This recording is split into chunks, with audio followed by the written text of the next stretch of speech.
Time now for our weekend briefing. With just over 3 weeks to go until the midterm elections, our focus this evening is on Ohio, a state that has been shifting to the right over the past few election cycles. But the U.S. Senate race this year has been fiercely competitive.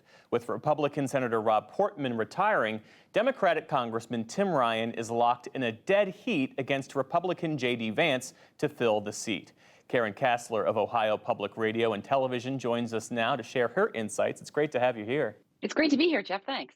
And Karen, I will tell you, in speaking with Democratic officials here in Washington, they have said all along that they could not have asked for a better candidate than Tim Ryan to run in Ohio. He has this blue-collar image. He tends to be more of a moderate. He's raising a ton of money. JD Vance, though, has really struggled to raise money, and he also seemed to take the summer off from campaigning. The difference, though, is that national Republicans stepped into the race. They poured millions of dollars into that race to help JD Vance, but national Democrats aren't doing the same thing for Tim Ryan. What's going on? I think some of that comes from that Ohio went for former President Trump in 2016 and in 2020 by 8 points. I mean, Trump won Ohio by more than 475,000 votes in 2020. And so there were some Democrats, I think, who kind of wrote off Ohio as being a state that really wasn't going to embrace having potentially two Democratic senators. Ohio has one in Sherrod Brown, who was reelected in 2018. So the question then becomes, who could be the potential Democratic candidate? Tim Ryan had talked about it for a while. He talked about running for governor. But as you said, this was kind of a year that looked tailor-made for him, because while he does have a very strong record in voting with Democrats, he does have that populist style that Sherrod Brown and others have seen as being more moderate. And so I think that that's made this race competitive. And certainly Ryan has been going after the same voters that JD Vance has been going after. JD Vance came out of an expensive Republican campaign in the primary, had to spend a lot of money, had to do a lot of campaigning there. And so that may have set him up in a different way than Tim Ryan, who had a less competitive primary that he had to survive. Mm-hmm. How does the Trump-aligned Republican base in Ohio view JD Vance? And I ask the question because, as you well know, when Donald Trump endorsed Vance, it was a bit of a surprise because back in 2016, JD Vance said that Donald Trump was reprehensible. He said that he was cultural heroin. There were a few other phrases that were even worse than that. But when Vance decided to run for the Senate, there was this full embrace of Donald Trump. Does he have credibility among the GOP base there in Ohio?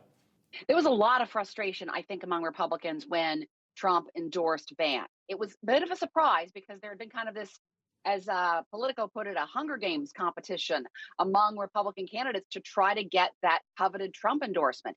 And so when Trump did endorse Vance, he did have a rally not too long after that, and you saw Republican candidates come out to that rally and show their support for Trump's endorsement of Vance. But there were still some far-right conservatives in Ohio who really didn't like those comments that Vance made and really didn't feel that Vance was the right candidate for Trump to endorse. Didn't matter.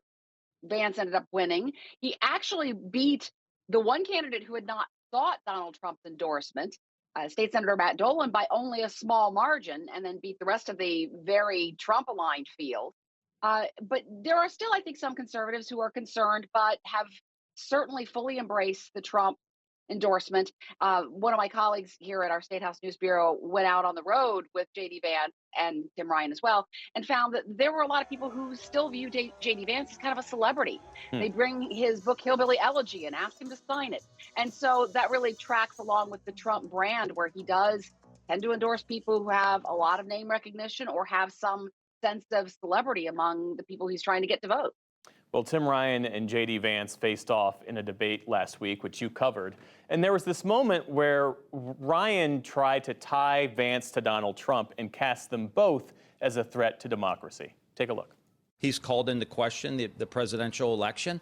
That's a threat to our democracy. And running around with people who want to ban books and get the government in our bedroom and in our doctor's offices. But I tell you what I think politically is a huge threat to our democracy. And that's guys that don't have the guts to stand up to their own party. Is that an argument that's resonating in this race? What do Ohio voters care about? Well, I think JD Vance tried to tie Tim Ryan strongly to Democrats by saying he votes with Democrats and President Biden 100% of the time. There's truth to that. But certainly, Ryan has been really pushing his record of running against Nancy Pelosi as Speaker and really trying to court Trump voters. He doesn't use the word Democrat in his ads. He talks about how he supports some of Trump's policies. And so he's really been going after the same kind of voters that JD Vance has been. And so it really sets up a very interesting competition because there are moderate voters in Ohio who really want to have another option besides Trump's endorsed candidate. The Democrats in Ohio certainly want to have a candidate that they can endorse.